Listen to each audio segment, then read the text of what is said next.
GKS Bros Production, 7 Seas and 7 Hills Production தயாரிப்பில் மிர்ச்சி சிவா ராம் கூட்டணியில் பறந்து போ ஜூலை 4 முதல் திரையரங்குகளில். Chennai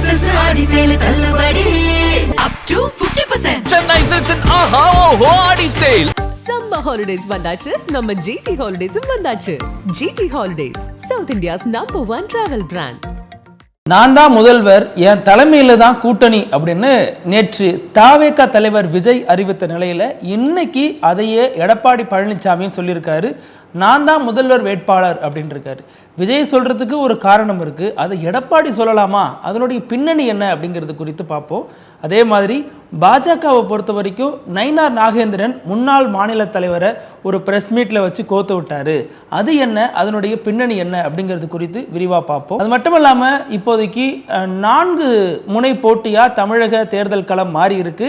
இதுல விஜய் முன்கை எடுத்து போயிட்டு இருக்காரு. குறிப்பா அடுத்து ராகுல் காந்தியோட சந்திக்க இருக்கிறதாக தகவல்கள்லாம் வெளியாயிருக்கு.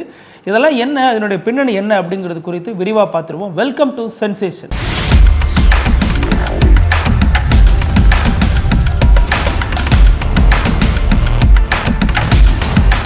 ஓரணியில் தமிழ்நாடு அப்படின்னு திமுக சார்பில் அந்த ஒரு பிரச்சார பயணம் மேற்கொண்டிருக்காங்க. டோர் டு டோர் போயிட்டு ஒவ்வொருத்தவங்களாம் சந்திச்சு திமுகவில் இணைக்கிறது, திமுகவினுடைய திட்டங்கள் குறித்து பேசுறதுன்னு திமுக ஒரு முன்னெடுப்பு எடுத்தா, அந்த பக்கம் அதிமுக புரட்சி தமிழரின் எழுச்சி பயணம் அப்படின்னு ஜூலை முதல் கட்டமாக ஜூலை 7லிருந்து 21 வரைக்கும் ஒரு பயணம் போறாரு அதிமுகவின் பொதுச் செயலாளர், தமிழக எதிர்க்கட்சி தலைவராக இருக்கக்கூடிய எடப்பாடி பழனிசாமி. இப்போ திடீர்னு ஏன் போகணும், என்ன அப்படின்னா அவர் திமுகவை வீட்டுக்கு அனுப்பணும், அதுதான் என்னோட பயணத்தோட ஒரே நோக்கம் அப்படின்னு சொல்லிட்டு இந்த பயணத்தை அவர் தொடங்கி இருக்காரு. இதன் காரணமாக இன்று காலை செய்தியாளர்களை சந்திக்கும் பொழுது அவர்கிட்ட செய்தியாளர்கள் பல்வேறு கேள்விகளை முன்வைக்கிறாங்க. குறிப்பா அந்த அதிமுக கூட்டணியில யாருங்க முதல்வர் வேட்பாளர் அப்படின்னு கேட்டப்ப, இது என்ன திருப்பி திருப்பி இதே கேள்வி கேட்கிறீங்க, அமித்ஷா வந்தப்ப சென்னை வந்தப்ப என்னங்க சொன்னாரு, நான் தான் முதல்வர் வேட்பாளர், என் தலைமையில தான் தமிழகத்தில் கூட்டணி சொன்னார்ல, அப்புறம் எப்படி சந்தேகம் கிளப்புறீங்க அப்படின்னு செய்தியாளர்கள் மேல பாஞ்சு விழுந்தார். ஆனா உண்மையா அந்த கோபத்தை எங்க காட்டணும்னா பாஜக மேல தானே காட்டணும். ஏன்னா பாஜக தான் அதனுடைய உள்துறை அமைச்சராக இருக்கக்கூடிய அமித்ஷா சில விஷயங்கள் சொன்னாரு. தமிழக முக்கியமான நாளிதழ்களுக்கு கொடுத்த பேட்டியில அதிமுகவிலிருந்து ஒருவர் முதல்வர் வேட்பாளராக வருவார் அப்படின்னு சொன்னதுனால தான் அந்த சந்தேகம் மீண்டும் எழுந்துச்சு. அதைத்தான் செய்தியாளர்கள் முன் வச்சாங்க.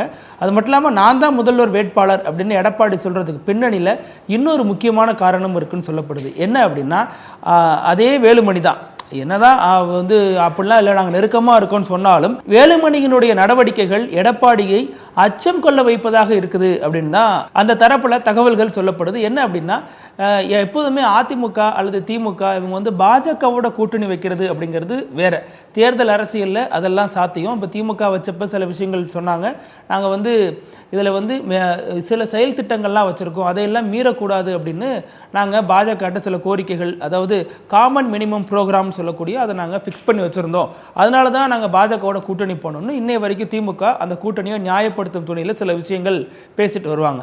அதையத்தான் அதிமுகவினுடைய எடப்பாடி பழனிசாமி சொன்னார், நாங்கள் சில காமன் மினிமம் ப்ரோக்ராம்லாம் வச்சுருக்கோம், அதன் நீட்சியாக தான் அந்த கூட்டணி அமையுது அப்படின்னு சொன்னார். ஆனால் அது என்ன மினிமம் ப்ரோக்ராம், அதில் என்ன இருக்குது அப்படிங்கிறதெல்லாம் சொல்லலை. ஸோ இதில் எஸ்பி வேலுமணியினுடைய நடவடிக்கை அது சர்ச்சைக்குரிய ஒன்றா பார்க்கப்பட்டுச்சு. எப்படி இந்த மதுரை முருகன் மாநாட்டுக்கு போயிட்டு அமைச்சர்கள் கலந்துக்கிட்டு மறுபடியும் அங்கேருந்து வந்ததுக்கப்புறம் ஒரு பதற்றத்தை வெளிப்படுத்தினாங்களோ, அதெல்லாம் தவறு, அண்ணாவை பேசக்கூடாது, பெரியாரை பற்றி பேசியிருக்க கூடாதுன்னு தங்களது பதற்றத்தையும் அதிருப்தியையும் வெளிப்படுத்தினாங்களோ, அதே மாதிரி இந்த சம்பவம் நடந்துட்டு இருக்கிறதுக்கு பேரலா எஸ்பி வேலுமணி அங்க ஒரு மடாதிபதியை சந்திச்சு பேசியிருந்தாரு, அந்த விழாவுக்கு போயிருந்தாரு. அப்போ RSS தலைவர் வந்திருந்தார், அந்த விழாவில் அவரும் பங்கேற்றிருந்தாரு. அப்போ அங்க வேல் கொடுக்கறது, முருகன் சிலையை வாங்குறதுன்னு அதுவும் சர்ச்சைக்குரிய ஒன்னா மாறுனுச்சு. அதுக்கு வெளியில அவரு ஒரு விளக்கமும் கொடுத்தாரு, அது பலராலும் ஏற்கக்கூடிய வகையில இல்லை.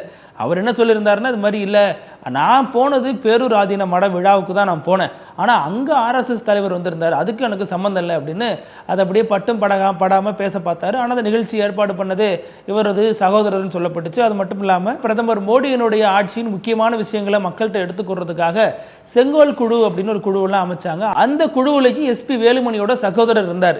இது எப்படி பார்க்கப்பட்டுச்சுன்னா, பிஜேபி கூட தேர்தல் கூட்டணி வைக்கிறதுங்கிறது வேற, RSS கூட நெருங்கி போறதுங்கிறது வேற. அதிமுக அடுத்த கட்டத்தை நோக்கி நகருது அப்படிங்கிற விமர்சனமும் இதன் மூலம் எழுந்துச்சு. ஏன்னா RSS கூடவே பழகுறாங்க, ஏன்னா ஜெயலலிதாவோ அல்லது கடந்த காலங்களில் கலைஞரோ இந்த RSS உடனான நெருக்கத்தை பேணலை. அதற்கு பதிலாக பாஜகவை தான் அவங்க அரசியல் ரீதியான பழக்க வழக்கத்தோடு வச்சுக்கிட்டாங்க. ஆனால் இதை அதிமுக மீறுது. அதற்கு பின்னணியில் எடப்பாடி பழனிசாமி சில விஷயங்களை ஒத்துக்கொள்ளாத போது வேலுமணியை முன்வைத்து அரசியல் செய்ய பாஜக திட்டமிட்டுள்ளதாகவும் சொல்லப்படுது. அதனுடைய நீட்சியாக தான் அதிமுகவிலிருந்து ஒருவர் முதல்வராக வருவார் அப்படின்னு அமித்ஷா கொடுத்த பேட்டியை பலரும் மேற்கோள் காட்டுறாங்க. எடப்பாடி தான் வருவார்னு சொல்லலாமே, இப்படி சொல்றதுக்கு பின்னணியில் ஒரு சூழ்ச்சி இருக்கு, ஒரு சூட்சமம் இருக்கு, அது இப்போ தெரியாது, பின்னாட்கள் அது வெளிப்படும் அப்படின்னு பேசப்பட்டுச்சு. அதன் நீட்சியாக தான் இப்போ எடப்பாடி பழனிசாமி நான் தான் முதல்வர் வேட்பாளர் அப்படின்னு மீண்டும் அழுத்தம் திருத்தமாக சொல்லக்கூடிய நிலைக்கு வந்திருக்காரு. அது மட்டும் இல்லாமல் ஆட்சியில் பங்கு, அதிகாரத்தில் பங்கு அப்படிங்கிறது நாங்கள் தான் பெரும்பான்மையான இடங்களை நிற்போம், வெல்வோம் அப்படின்னு சொல்லியிருக்கிறதும் பிஜேபிக்கு எதிரான ஒரு ஸ்டேட்மெண்ட்டாக தான் பார்க்கப்படுது. இதை பொறுத்த வரைக்கும் இப்போ எடப்பாடி பழனிசாமி அந்த பயணம் போறாரு இல்லையா, அதற்கு ஒரு பாடல்லாம் வெளியிட்டாங்க. அதற்கு என்ன பாடல் வெளியிட்டாங்க அப்படின்னா, சரித்திர நாயகன் சாமானிய நாயகன் அப்படின்னு ஒரு பாட்டு வெளியிட்டாங்க. ஆனால் அந்த பாட்டு வெளியானதுமே சர்ச்சையாயிடுச்சு. என்ன சர்ச்சை அப்படின்னா, அது ஏற்கனவே தாவேகாவுடைய கொள்கை விளக்க பாடல். அது விஜய் கட்சி ஆரம்பித்த பொழுது வெளியான தமிழன் கொடி பறக்குது அப்படின்னு அந்த பாட்டலும் இந்த பாடலும் ஓப்பனிங் மியூசிக் ஒரே மாதிரி இருக்கு, இதில் கூடவா விஜயை காப்பி அடிப்பீங்க அப்படின்னு இன்னொரு தரப்பிலையும் ஒரு சர்ச்சை எழுந்திருக்கு. இதில் நேற்று விஜய் பேசின அந்த பேச்சுங்கிறது ரொம்ப தெளிவாக சொல்லிட்டாரு அப்படின்னு பலராலும் பார்க்கப்படுது. என்ன அப்படின்னா, நாங்கள் அதிமுகவோடையும் கூட்டணி இல்லைப்பா, பிஜேபியோடையும் கூட்டணி போக மாட்டோம் அப்படின்னு சொல்லியிருக்காரு. அது மட்டும் இல்லாமல் திமுகவோடையும் கூட்டணி இல்லை அப்படின்னு இருக்காரு. இதைத்தான் திமுகவின் முக்கிய பிரமுகரும் தமிழக அமைச்சருமா இருக்கக்கூடிய நேரு கிட்ட செய்தியாளர்கள் கேள்வி எழுப்புறாங்க. திமுகவோட விஜய் வரமாட்டேன்னு சொல்றாரு அப்படிங்கிறப்ப நாங்கள் தான் அவரை கூப்பிடவே இல்லையே அப்படின்னு அவருக்கே உரித்தான பாணியில் ஒரு தகு பதில் கொடுத்துட்டு போனார். அந்த செய்தியாளர் சந்திப்பே கலகலப்பாக அந்த இடத்துல மாறிடுச்சு. இப்போ விஜய் தரப்பில் இருக்கக்கூடிய ஐடியா என்னென்ன, விஜய் அன்டெஸ்டட் பிளேயரா இன்னமும் களத்தில் நிற்கிறாரு, அவரை நம்பி யார் கூட்டணி போவா அப்படிங்கிற கேள்வி இன்னமும் எழுப்பப்பட்டுட்டே வருது. சிலர் ஆதரவாக பல விஷயங்கள் சொல்றாங்க. குறிப்பாக பரந்தூர் விமான நிலையம் தொடர்பாக நாங்கள் தலைமைச் செயலகத்துக்கு வருவேன், மக்களை கூட்டிகிட்டே வருவேன் அப்படின்னு விஜய் சொன்னதை திரும்ப வரவேற்று இருக்கார். என்ன சொல்றாருன்னா, உங்களால் பரந்தூர் மக்களுக்கு ஒரு விடியல் கிடைக்கும் அப்படின்னா அதை நான் பாராட்டுறேன், ஏற்கிறேன் அப்படிங்கிற வகையில் அவர் ஒரு பதில் சொல்லியிருக்காரு. இருந்தாலும் திரும்ப முக்கியமான ஒரு கேள்வியை முன் வச்சிருக்காரு. நீங்கள் எப்போ அதிமுகவை எப்படி எடுத்துக்கிறீங்க, அதிமுகவை கொள்கை எதிரியாக வச்சிருக்கீங்களா இல்லையா, அதிமுகவை குறித்து உங்களுடைய நிலைப்பாடு என்ன, ஏன் அதிமுகவை கடந்து போறீங்க அப்படின்னு முக்கியமான ஒரு கேள்வியை திருமா தரப்பில் முன்வைக்கப்பட்டிருக்கு. இதற்கும் விஜய் வழக்கம் போல அமைதியாக தான் இருக்காரு.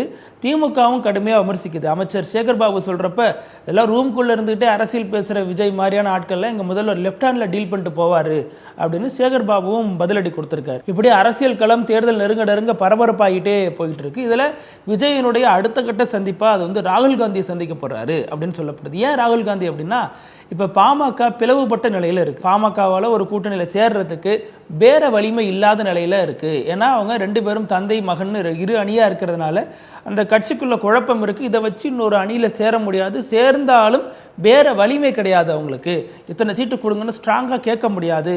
அதனால விஜய் அந்த வாக்குகள்லாம் நமக்கு வந்துடும் நம்புறாரு. அதில் பாதி வாக்குகள் நமக்கு எப்படி இருந்தாலும் வரும்.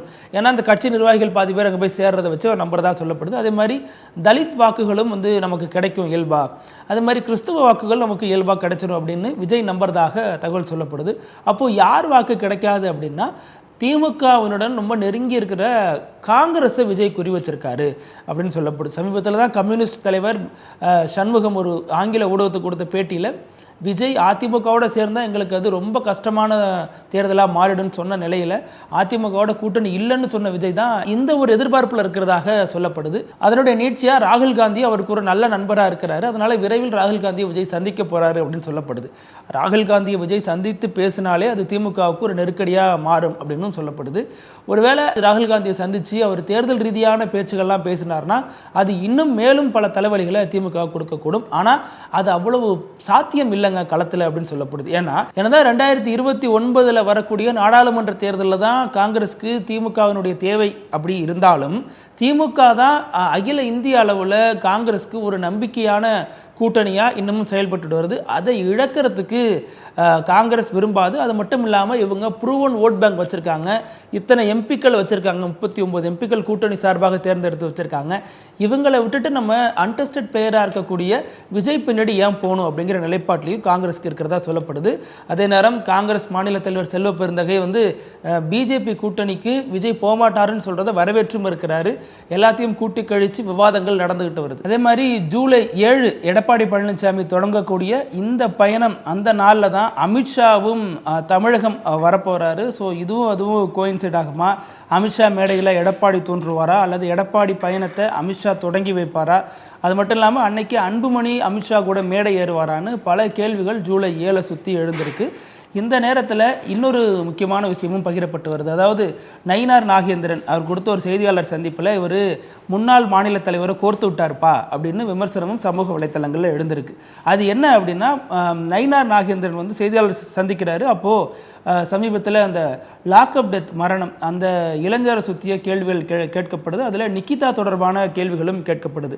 அவங்க தான் புகார் கொடுத்தாங்க இல்லையா? அந்த தொடர்பான கேள்விகள் என்னன்னா, சமீபத்தில் அந்த மாஜி தலைவரோட முருகன் மாநாட்டில் நிக்கிதா இருந்ததாக ஒரு படம் வெளியானுச்சு, அதை பார்த்தீங்களா அப்படின்னு கேட்டப்ப, அந்த படத்தை இன்னும் பார்க்கல, ஆனால் இந்த மாதிரி ஃபோட்டோ எடுக்கிறதுலாம் சகஜம், யார் வேணாலும் யாரோட வேணாலும் ஃபோட்டோ எடுத்துக்கலாம், அது யாரோ ஒருத்தவங்க எடுத்துகிட்டு போயிடுவாங்க, அதெல்லாம் ஒரு விஷயமா அப்படிங்கிற மாதிரி கடந்து போயிருந்தார். அப்போ என்ன கேள்விகள் திமுக சார்பில் முன்வைக்கப்பட்டுச்சு அப்படின்னா, இதே தானே அண்ணா பல்கலைக்கழக பாலியல் வழக்கிலையும் பொருந்தும், அந்த நபர் ஏதோ ஒரு அமைச்சர் கூட ஃபோட்டோ எடுத்ததுனால ஒன்று அந்த அமைச்சரையும் இணைத்து வைத்தெல்லாம் பேசுனீங்களே அப்படின்னு பதிலுக்கு விமர்சனம் கொடுக்கப்பட்டு, ஃபேக்ட் செக்கில் என்ன தெரிய வந்துச்சுன்னா, முன்னாள் மாநில தலைவர் கூட இருக்கிற பெண்ணு நிக்கிதாவே இல்லை, அவங்க ராஜினி, அவங்க பாஜக நிர்வாகி அப்படிங்கிற தகவல் தெரிய வந்துச்சு. அந்த பெண்ணும் புகார் கொடுத்துருந்தாங்க, இதுக்கு எனக்கு சம்மந்தம் இல்லாமல் என்ன வந்து இதில் லிங்க் பண்ணி பேசுகிறாங்க, அந்த படத்தில் இருக்கிறது நானே இல்லை அப்படின்ட்டு இருந்தாங்க. ஸோ இந்த நேரத்தில் நயினார் நாகேந்திரன் எதுக்கு அப்படி ஒரு ஸ்டேட்மெண்ட் சொன்னார்? தெரியாமல் சொல்லியிருந்தாலும் அது தெரியலங்கிறதோட கடந்து போயிருக்கலாமே, இவ்வளோ டீட்டெயிலாக கொடுத்து அவர் கோத்து விட்டாரே அப்படின்னு சொல்லப்பட்டுச்சு. அதற்கு பின்னணியில் ஒரு காரணம் சொல்லப்படுது. முன்னாள் மாநில தலைவருடைய பெயரில் அன்பு கூட்டம் அப்படின்னு ஒரு என்ஜிஓ வச்சு அவரது ரசிகர்கள் ஃபேன் பேஸில் சில விஷயங்கள் பண்ணுறதா சொல்லப்படுது. அதில் அந்த ஃபேன் பேஸ் ஃபார்மில் வந்து யார் யார் என்னென்னு சொல்லி ஃபில் பண்ணி தராங்களா, அதில் குறிப்பாக அவருடைய வருமானம்லேருந்து ஆதார் கார்டு பேன் கார்டுலேருந்து பல டீட்டெயில் கேட்கப்படுது. இது எதுவுமே நயினார் நாகேந்திரனுக்கு சொல்லப்படலை. கேட்டால் அது என்ஜிஓ, கட்சி ரீதியாக எதுவும் பண்ணலை அப்படின்னு சொல்கிறாங்க. கட்சிக்குள்ளே இருந்து நமக்கு எதிராக அப்படி பண்ணுறாரு அப்படின்னு நயினாருக்கு ஒரு அப்செட் இருக்கிறதாகவும் சொல்லப்படுது. அதே நேரம் நிக்கிதாவை பொறுத்த வரைக்கும் அவர் பாஜகவினுடைய ஆதரவாளர் தான் அப்படிங்கிறதுக்கு அவர் போட்ட பழைய ஃபேஸ்புக் போஸ்ட் நிறைய ஷேர் ஆகிட்டு இருக்கு, நிறைய ஸ்க்ரீன்ஷாட்டு அது தொடர்பாக பகிரப்பட்டு வருது. அந்த வகையிலையும் சந்தேகிக்கப்படுது. அப்போது அந்த முக்கியமான அதிகாரி பாஜகவினுடைய நெருக்கமான நபராக இருப்பாரோ, பாஜகவினுடைய அழுத்தத்தினால தான் அவர் மேலே நடவடிக்கை எடுக்கலையோ அப்படிங்கிற கருத்துக்களும் சமூக வலைத்தளங்களில் பேசப்பட்டு வருது. இதில் அவர் மீது ஏன் இன்னும் நடவடிக்கை எடுக்கலை, அவர் ஏன் இன்னும் கைது செய்யலை அப்படிங்கிற கேள்வியும் தமிழக அரசு நோக்கி முன்வைக்கப்பட்டே வருது.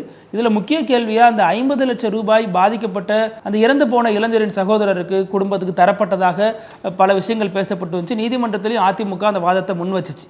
அதற்கு என்ன அந்த இளைஞர் சொல்கிறார் அப்படின்னா, அப்படி ஒரு விஷயம் நடக்கவே இல்லை, 50 லட்ச ரூபாய் என்கிட்ட யாரும் கேட்கவே இல்லை, வந்து என்ன மிரட்டவும் இல்லை, ஒருவேளை மிரட்டிருந்தாங்கன்னா நான் மீடியாவில் சொல்லியிருக்க போகிறேன், இதில் எனக்கு என்ன தயக்கம் இருக்குது, பாதிக்கப்பட்ட எங்கள் குடும்பத்தை பொறுத்த வரைக்கும் நாங்கள் சின்ன வயசுலேருந்து பல திமுக நிர்வாகிகள் பலரோட பேசிட்டு பழகிட்டு வரோம். அந்த வகையில் நான் அவங்கள்ட்ட போய் இந்த விஷயத்தெல்லாம் பேசினேன். அவங்க எனக்கு வேண்டியப்பட்ட அரசு ரீதியாக நிர்வாக ரீதியாக சில பிரச்சனைகள்லாம் சரி பண்ணி கொடுத்தாங்க. இப்போ நல்லபடியாக கேஸ் ரொம்ப வேகமாக தான் போயிட்டு இருக்கு அப்படிங்கிற வகையில் அவர் கருத்து சொல்லியிருக்காரு. அதே மாதிரி தாவேக்க தலைவர் விஜயும் ஒரு பேரணி போறாரு. வர செப்டம்பர் டிசம்பர் மாதத்தில் அந்த பேரணிக்கான வேலைகள் நடக்குது. விரைவில் ஒரு பயணம் போவார் அப்படின்னு கருத்துக்கள் சொல்லப்படுது. தமிழக தேர்தலை பொறுத்த வரைக்கும் 4 முனை களமாக அமைஞ்சிடுச்சு. விஜய் உறுதிப்படுத்திட்டாரு. திமுக அதிமுக கூட்டணி பக்கம் சீமான் இருக்காங்க. ஸோ 4 முனை போட்டியாக இந்த தேர்தல் களம் இப்போவே தயாராகிட்டு வருது. சீமான் ஏற்கனவே வேட்பாளர் அறிவித்து களத்தில் இருக்கிறாரு. எல்லாருக்கும் முன்னாடியே இந்த வேலையை அவர் இறங்கிட்டாரு அப்படின்னு பல விதமான கருத்துக்களும் பல விதமான விவாதங்களும் இப்போது சமூக வலைத்தளங்கள் பொதுவெளியில் எழுந்திருக்கு. பொறுத்திருந்து பார்க்கும். அப்புறம் நிகழ்ச்சியினுடைய இறுதி பகுதி இப்படியெல்லாமா நடக்கும் அப்படிங்கிறதுக்கு வந்திருக்கோம். இதில் சமீபத்தில் நிறைய செய்திகள் நம்ம கடந்து வந்திருப்போம். திருமணமான புதுமண பெண்கள் கணவர்களை திட்டமிட்டு கொலை பண்ணுறாங்க, ஹனிமூன் அழைச்சிட்டு போய் கொலை பண்ணுறது, அப்புறம் வீட்டில் வச்சு கொலை பண்ணுறது, அப்புறம் முதலிரவு நேரத்தில் நெருங்க விடாமல் கத்தியை காட்டி மிரட்டினதுன்னு பல தகவல்கள் கேள்விப்பட்டிருப்போம். இப்படி 5 வருடங்களில் கிட்டத்தட்ட 785 கணவர்கள் கொல்லப்பட்டிருக்காங்க அப்படின்னு NCRB டேட்டா படி தகவல்கள் இப்போ வெளியாகிருக்கு. அதுலேயும் பெரும்பாலான இந்த பெண்கள்லாம் எங்கே இருக்காங்க அப்படின்னா உத்தரப்பிரதேசம், மகாராஷ்டிரா போன்ற வட மாநிலங்களில் தான் இருக்காங்க அப்படிங்கிற தகவலும் சொல்லப்பட்டிருக்கு. ஏற்கனவே திருமணம் பண்ணுறதா வேண்டாமான்னு கன்ஃபியூஷனில் இருக்கிறவங்க இந்த NCRB டேட்டாவையும் கொஞ்சம் பார்த்துட்டு முடிவெடுத்துங்க. இதே மாதிரி நாளைக்கும் பல செய்திகளோடு சந்திக்கலாம். நன்றி. நக்கீரன் டிவிக்கு சப்ஸ்கிரைப் செய்யுங்கள். உங்கள் ஆதரவே எங்கள் பலம். ஆசிரியர்களுக்கு நண்பனாகவும் மாணவர்களுக்கு ஆசானாகவும் திகழும் தேர்வு வழிகாட்டி. ஒவ்வொரு பாடத்திற்கும் அனுபவமிக்க ஆசிரியர்களின் துல்லியமான தெளிவான விடைகள். CNC இருக்கு, தேர்வு பயம் எதற்கு? இது தீரன் பப்ளிஷிங் ஹவுஸ் விற்பனை வெளியீடு.